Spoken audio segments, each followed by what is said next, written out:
18:42, acá el operador me dice, cuando yo te apuro, vos no me apurás, porque yo quería salir al aire, pues lo tengo a Jorge en línea, que es el conductor del programa, pero como está ya, lo lamento, perdiste tu puesto, Jorge, desde Uruguay, en Uruguay te lo digo.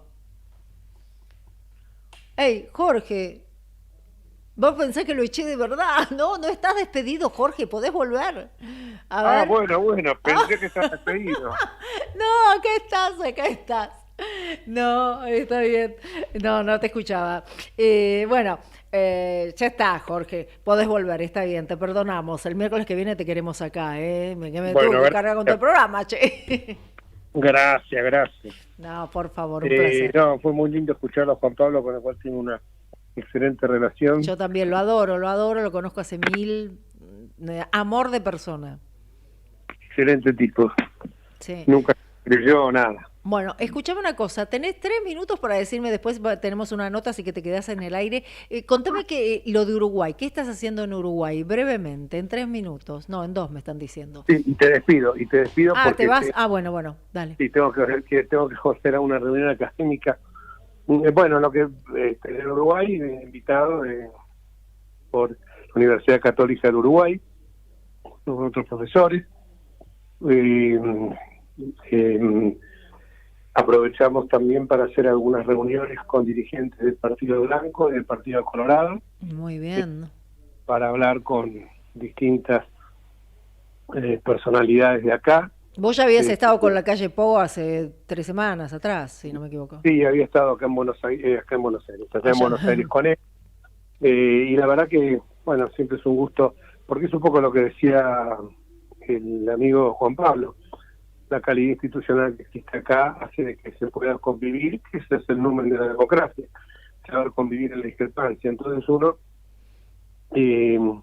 entiende que no puede existir realmente una ciudadanía si no hay fuerzas políticas que están dispuestas a dialogar. Claro. Y ponen el interés por sobre los interés nacional, por sobre los privilegios que pretende tener una familia, una dinastía como son los Kirchner, gozar de impunidad y por supuesto apoderarse del Estado como si fuera un botín, que estamos viendo ahora con este sentido patrimonialista del Estado que tiene Cristina y que fue procesada en otra causa nuevamente. En este caso se refiere a que utilizaba como si fuera conocidas empresas de transporte, no vamos a los nombres para no darlo, en Twitter lo puse, el nombre de la empresa, utilizaba los aviones de aerolíneas con ese propósito, ¿no? Claro. Hacer, trasladar muebles de un lado al otro. Bueno, es l'état c'est moi, como decía Luis XIV. Pero acá en Uruguay, bueno, la situación es distinta. Acá en Uruguay se ve un clima de mucha más racionalidad y por supuesto que se les pasó un tema con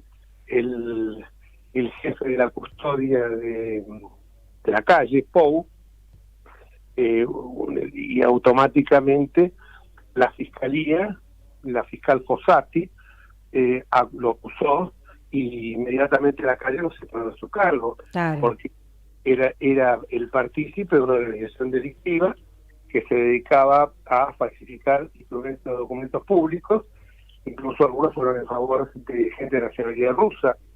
Entonces lo separó en ese mismo momento, igual que con el tema de un observador en el tema del conflicto desatado por Rusia con la invasión de Ucrania, que tuvo unas expresiones que no fueron poco felices y que acá merecieron un rechazo y el gobierno se despegó automáticamente y le pidió explicaciones. Allá Fernández, en nuestro querido país, Fernández dice blanco y Vaca Narvaja de China dice negro, o va Raimundo a la OEA y habla maravilla de Nicaragua y no qué pasa vergüenza, nada. Qué vergüenza. Esa es la diferencia.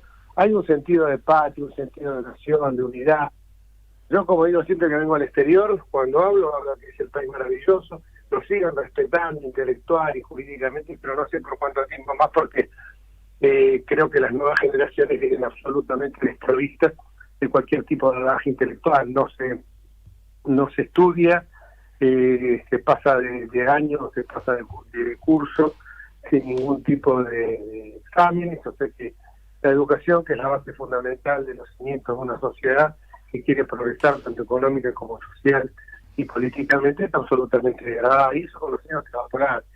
Pero yo siempre digo lo mismo, me duele la Argentina cuando empiezo a hablar así de mi país afuera, porque realmente duele, y por eso te comprenden, porque te dicen, nosotros que siempre nos hemos admirado, pero te lo dicen los españoles, te lo dicen los italianos, te lo dicen los uruguayos, los chinos, nos hemos admirado por esa potencia que eran el faro de América, eran ustedes. Y bueno, el faro de América quedó bastante apagado por ciertos populistas. Esto ya arrancó en el año 30, y de ahí en más el populismo arrasó con todo. Yo hoy hablaba de la república corporativa, es una república corporativa, una corporación sindical que hace lo que quiere, cortan, pero ojo, que acá se está empezando a producir algo que hoy ocurrió en el traslado de los hinchas de Talleres. Sí, pero a los tiros, los hinchas tuvieron que pasar un piquete, sacaron el piquete encima. Vos podés protestar todo lo que quieras, pero tu derecho a cabo termina de los tiempos de las institutas, viene esto, ¿no? Del derecho romano. Tu derecho empieza o termina donde termina o empieza mi derecho. Y el tipo que a lo mejor ese día se lo tomó Franco, que se lo dejó en el laburo, que cerró la pyme para ir a ver a su equipo, Talleres, que tiene todo el derecho del mundo, por la Copa Argentina contra Independiente en Resistencia, ese tipo, bueno, reaccionó ante la ausencia del Estado. Estamos en una situación pre-anárquica. Lo hemos visto con el incendio de Gendarmería. Sí, lo hablamos hoy, sí. Bueno, está bien. Y bueno, ya con eso te muestra todo. El Estado ha renunciado al monopolio de la fuerza pública, que es la función esencial. Porque acá se confunde ley con una suerte de autoritarismo. Toda autoridad está sospechada. La ley es una bala. Esto lo explicó muy bien Carlos Niño en un serie de libros, Un país al margen de la ley, donde ya avisoraba lo que era la anomia, ¿no? Sí. Bueno, se tiene que ir Jorge, porque si no, no se está acordando. Pero bueno, te dejo para que ya vayas preparando para cuando vuelvas. Hay otro tema más. Ahora hay otra usurpación mapuche, pero ¿sabés dónde? Justo que vos lo mencionaste, en la casa lindera al predio donde tenía la casilla Gendarmería. La acaban de tomar. Así que bueno. Sí, lo sabía. Tremendo. Sí, tremendo. Bueno. Así que bueno, un abrazo, Jorge. Así que bueno, te esperamos el próximo miércoles. Después hablamos. Beso. Chao, querido, hasta luego. Hasta luego. Era Jorge Enríquez desde Uruguay, 18:50 minutos. Ya estamos en el tramo final del programa y estamos ya en comunicación con alguien que nos va a contar una anécdota, ¿no? Respecto de un colegio en la ciudad de Buenos Aires, si no me equivoco, que siempre lo llamamos por otro tema, porque él es economista y bueno, pero hay un tema que realmente que tiene que ver con la toma de los colegios que nos preocupa a muchísimos, y porque estamos hablando de la educación, nada más ni nada menos que de la educación en la República Argentina. Y estamos con Gustavo Bazán. Gustavo, ¿cómo estás? María Luján Batallán te saluda. ¿Cómo andas? Hola María Luján, qué gusto escucharte. Gracias por llamar, No, por favor, dije, bueno, hoy vamos a evitar el tema económico, pero sí no quiero dejar pasar una anécdota que sé que padeciste por ser un único padre que estaba pidiendo que levantaran la toma del colegio. Contame qué pasó, en qué colegio, cómo fue. Esto fue hace 9 años ya, pero lamentablemente la historia se repite, es circular. No podemos librarnos de la temporada de tomas de colegio que siempre aparece por esta época del año. La verdad que a mí me amarga mucho, digamos, me amarga la situación por la que yo pasé hace 9 años, como te decía, cuando, bueno, parte de la estrategia política del Centro Estudiante fue convocar a los padres para explicarles, digamos, de alguna manera, de qué iba la toma, los motivos, etcétera, y bueno, yo me imagino que no se esperaban que un padre se manifestara abiertamente y justamente en una reunión, porque no podía llamarse asamblea, una reunión con padres, que un padre se manifestara abiertamente en contra y repudiando la toma y exigiendo levantarla. Y bueno, como parte de la dinámica del reunionismo y del asambleísmo se generó una votación en ese momento, y yo mocioné previamente, bueno, que se votara por levantar inmediatamente la toma y éramos más de 100 padres y fui el único que voté a favor de esa moción y bueno, eso fue un poco el dato saliente, pero que en realidad... Y a todo esto, ¿cómo reaccionó tu hijo? Porque ahora están muy pendientes de cómo reaccionan los pibes, ¿viste? No, en ese momento,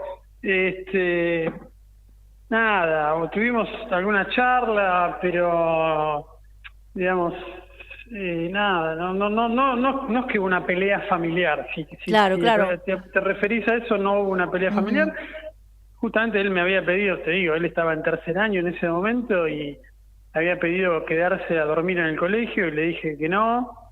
Y sé que votaba a favor de las tomas, pero como uno más, no como un aguerrido. No, pero está militante. Muy bueno lo que vos estás contando. Pero quiero decir que bueno, el límite mío era, por supuesto, pernoctar en el colegio no, pero el límite mío era que no se perdieran días de clase por la toma, porque era un hecho violentísimo en el sentido de que una minoría intensa, como yo suelo decir o describir estos casos, una minoría intensa le impone su criterio a el 90% de los alumnos que no les interesa ni las asambleas, ni militar, ni la militancia, o si les interesa, pero en un nivel más tranquilo, por decirlo así, y bueno, eso es lo que a mí me llenaba un poco de bronca y de amargura, como te decía al principio. Pero bueno, también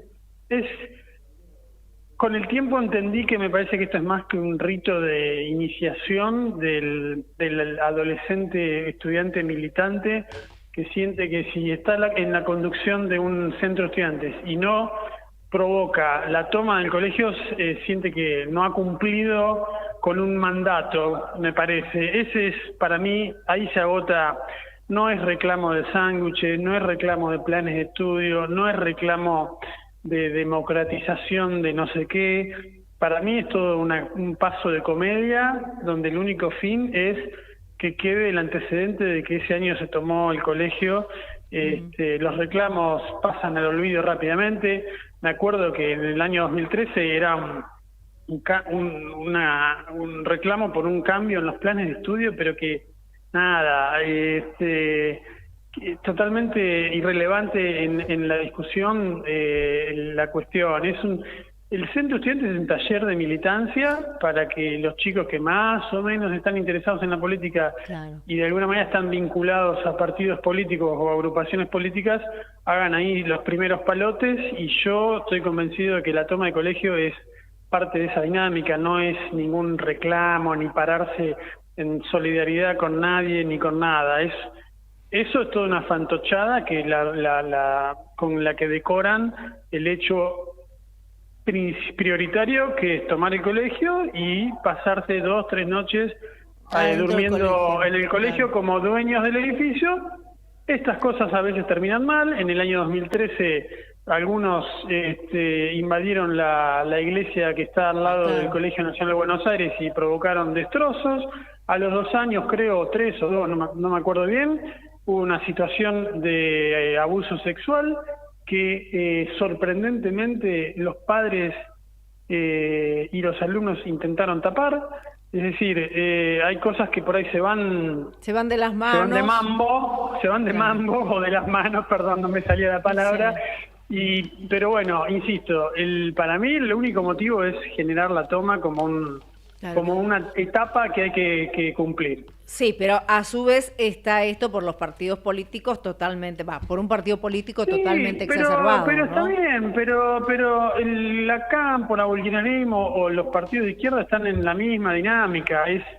Es su manera de mostrarse al mundo, por decirlo así, es mi visión, ¿no? Claro. Y generar un ruido, una conversación, es todo un paso de comedia donde los padres nos indignamos, los chicos se hacen los dueños, se adueñan del colegio, y esto pasará y seguirá pasando porque, bueno, qué sé yo, porque nadie quiere asumir las responsabilidades que hay que tomar, y cuando alguien insinúa como Larreta que los padres se van a tener que hacer responsables, les responden del otro lado, les tiran con una noche de los lápices 2. Entonces es imposible plantear una conversación adulta, inteligente, si se apela a ese tipo de recursos de episodios oscuros, tristes y desgarradores que pasaron 40, 50 años atrás.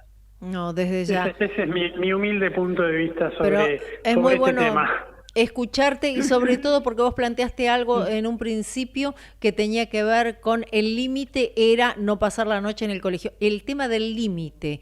Y los hijos era familiar, y acá esto también tiene que estar, más allá de todo lo político y demás. Sí, pero te insisto, viste, el hecho violento de impedirle a chicos acudir al colegio, a clases, después de 2 años de pandemia, de todo lo que sabemos que el impacto que tuvo sobre la educación, invocar que el sándwich viene con una feta menos de jamón me parece una falta de respeto y una irresponsabilidad, pero bueno, son chicos, ¿qué le vas a hacer? Sí, de los chicos lo podemos esperar, de los grandes no. Exacto. Gustavo, un abrazo grande y Bueno. muchísimas gracias. No, por favor, chao, saludos. Hasta luego. Era Gustavo Bazán, periodista, es editor de economía del diario Clarín, y justamente, ¿no? Es una fantochada cuando la pobreza alcanza al 36,5% y el 42% en la provincia de Buenos Aires, 42%, que estemos hablando de los niños de clase media que van a colegios selectos y que viven en barrios realmente bastante privilegiados, que estén dejando sin clase a otros alumnos que sí quieren concurrir a clase y sin educación a un montón de chicos que realmente quieren estudiar y avanzar. Esperemos que los padres también reaccionen. Bueno, hoy no estuvo Jorge, tratamos de conducirle el programa sin chocarlo, creo que no lo hemos chocado, pero bueno, no importa, el próximo miércoles lo tenemos acá a Jorge ya volviendo de sus clases que está dando en Uruguay, y bueno, ahora se van a distender con el próximo programa. Nos volvemos a encontrar el próximo miércoles a las 5 de la tarde, como siempre, entre ustedes y nosotros.